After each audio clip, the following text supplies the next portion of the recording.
Today on Tobacco Adventures.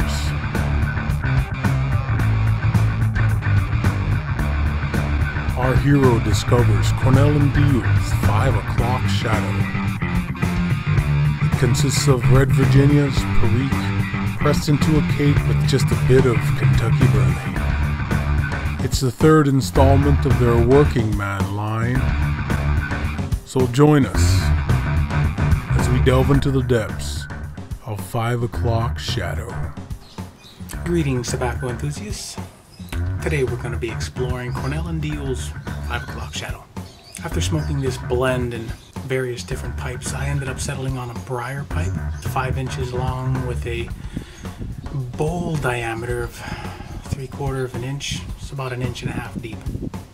I found smoking it in shorter pipes gave too much of a robust flavor for my liking. Same with too big of a bowl. It was just too intense. Now for me, the 5 o'clock shadow has to be the first blend of the day that I smoke. If I try to smoke sweeter tobaccos prior to smoking 5 o'clock shadow, my taste buds just don't agree with it. So it has to be my first pipe of the day. Tin note would be, as you would expect from a Virginia Perique burly blend. It had that sweet burly smell with a hint of grassy earthiness.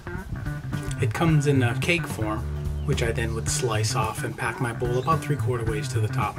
I used a hemp wick dipped in beeswax to light it so I don't get any flavors from my lighting material.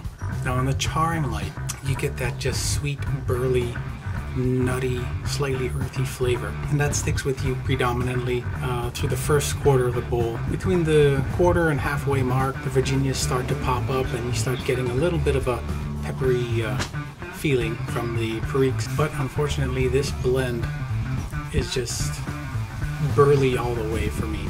The taste stayed fairly consistent through the rest of the bowl, where it's just burly in your face with the Virginia's popping its head up every once in a while, and just that slight peppery tingle from the Perique. Overall, a decent blend. I'll probably keep it in my rotation, but it's not something I would search for, especially if you're not a burly fan. If you're a huge burly fan, this is something I would definitely purchase, because that burly flavor is there from start to finish. It is definitely a blend you want to take your time with. It has a very harsh throat hit. It's very difficult to take into the lungs. Burleys I usually have a hard time taking in anyway, but on the retrohale or when you French inhale, it's very flavorful.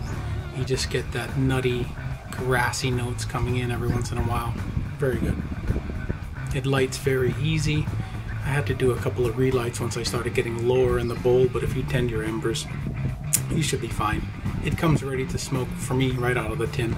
So again, if you're a burly fan, give Cornell and Deal's 5 o'clock shadow a try. Even if you want to try and dive into burleys, I don't think it's too bad of a blend, especially if you're a vapor fan and you want to try and dive into burleys.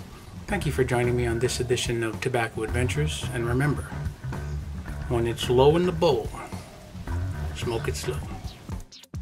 Next time on Tobacco Adventures, our hero discovers Blakeney's best guillotine sliced. It is a sweet Virginia blend mixed with cool Perique. Will this be the next Orlick Golden Sliced?